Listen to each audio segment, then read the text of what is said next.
This made my blood boil. I couldn't believe she said that. This is where everything changed. She told everyone I raped her. Her friends, her parents, her coworkers. And she said she was being the bigger person by not pressing charges. For months, I lived in fear that one lie would end my military career and brand me forever. But 5 months later, she made one mistake. She put the truth in writing, and I made sure everyone saw it. If you've ever been betrayed, falsely accused, or pushed to the edge by someone who thought they could ruin you without consequences, hit that like button. Subscribe, because today's story isn't just about revenge. It's about reclaiming your name when someone tries to erase it. Let's get into it.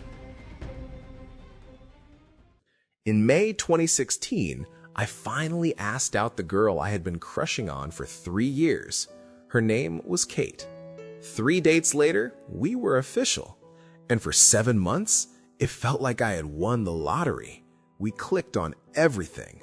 Same humor, same hobbies, same weird quirks. Our conversations flowed effortlessly. Our chemistry was electric. We never fought. We spoiled each other. Our families loved us together. I remember lying awake one night thinking, this is it. This is the girl I'm gonna marry. When I got accepted into the Armed Forces Reserve Program as a combat engineer in January 2017, she was my biggest cheerleader. Basic training nearly broke me. I was pushed to exhaustion. I doubted myself constantly. There were nights I stared at the ceiling in the barracks, wondering if I'd wash out. But every time my phone buzzed with her messages, "I'm so proud of you. You're stronger than you think. I believe in you." That belief carried me. I graduated.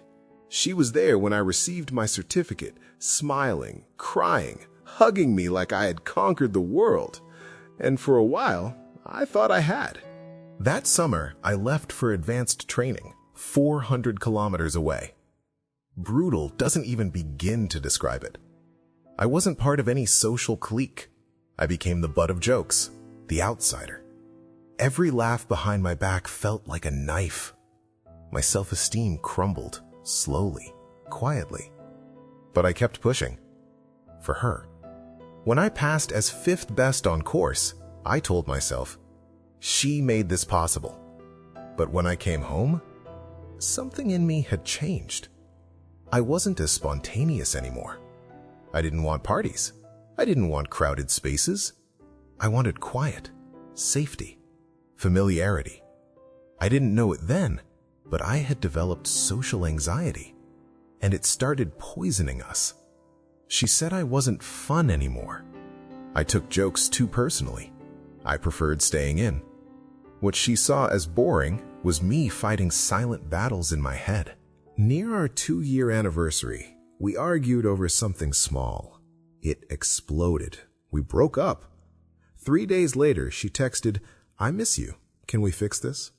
Of course, I said yes.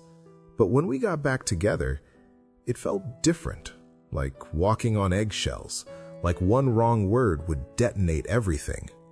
And then came July. I arrived at her apartment one evening, and there he was, John, the friend from school. They were sitting close on the couch. She said he was just leaving, but the air felt thick, wrong. After he left, she turned cold, detached. We both knew it was over. We agreed to break up the next day. She let me stay the night, but something wasn't right. She was glued to her phone, shielding the screen, smiling at texts she wouldn't show me. When she fell asleep, I did something I'd never done before. I unlocked her phone, and what I saw still burns. Hundreds of messages, her telling John she was finally single, laughing at me, mocking my anxiety, planning their relationship in public. My chest tightened, my hands shook, tears fell silently onto her bedsheets. Except, not silently enough. She woke up, saw me holding her phone, and exploded. I didn't yell back. I didn't fight. I grabbed my things and left while she screamed behind me. 2 days later, my phone wouldn't stop buzzing. Her friends, her family, angry messages calling me a monster, a predator. I felt my stomach drop as I read her version of the story. She told everyone I forced myself on her that night, that I wanted one last time before breaking up, that she was traumatized, that she was being the bigger person by not pressing charges. I felt like the ground disappeared beneath me. A false rape accusation? Do you know what that does to a man in the military? I pictured losing my career, my future, my reputation, all because she wanted to protect hers. I stopped sleeping. Every knock at the door made my heart race, but nothing came of it. No charges, no investigation, just months of fear and silence. 5 months later, she messaged me. Casual, friendly, like nothing happened. And then she apologized, admitted she faked it, said she'd never publicly admitted to protect her image. My jaw tightened, my blood boiled, but I didn't explode. I screenshotted everything, and I kept talking. For the next year, she repeated a pattern. She'd complain about John, compare him to me, say she missed what we had. Then John would do something romantic. She'd ignore me. Then she'd post passive-aggressive lies about me online, tag friends, paint me as toxic, bait me into arguments, block me, then come back. 3 times, like clockwork. And every time, I took screenshots. Every confession, every lie, every manipulation. I wasn't reacting anymore. I was documenting, building a file, an SD card full of truth. One night, after the 3rd cycle ended, I stared at that folder. Hundreds of screenshots. Proof she lied. Proof she manipulated. Proof she mocked. And something inside me shifted.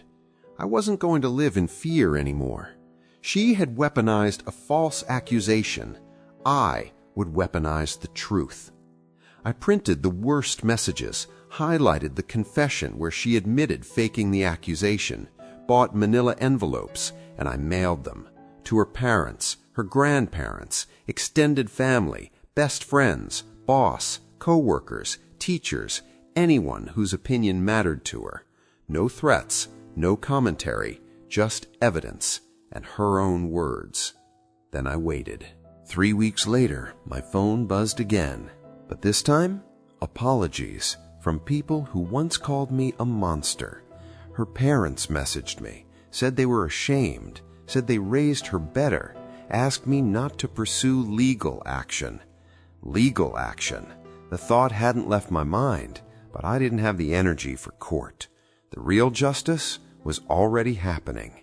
Then Kate texted, "How could you betray my trust? You ruined my life." I smiled reading that. The irony. She accused me of rape, but I betrayed her trust? I didn't reply. I let her rage into the void.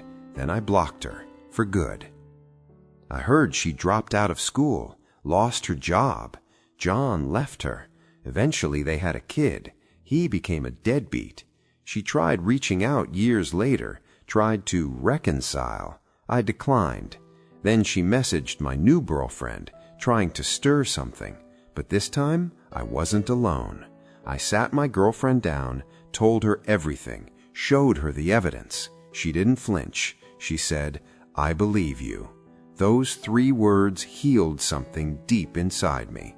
We celebrated 2 years together recently, and when I look at her, I don't feel anger anymore, just relief and gratitude. The most satisfying part wasn't her losing everything. It wasn't the apologies.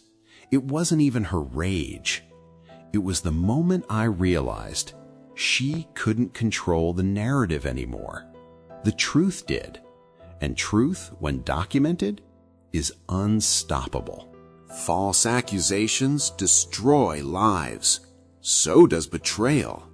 But silence protects liars. Documentation protects you. Sometimes revenge isn't about destruction, It's about restoring balance and reclaiming your name. If this story hit you, if you've ever been falsely judged or betrayed, drop a comment below. Would you have done the same? Hit like, subscribe, and remember, the truth always waits patiently, and when it's finally revealed, it hits harder than any lie ever could. See you in the next story.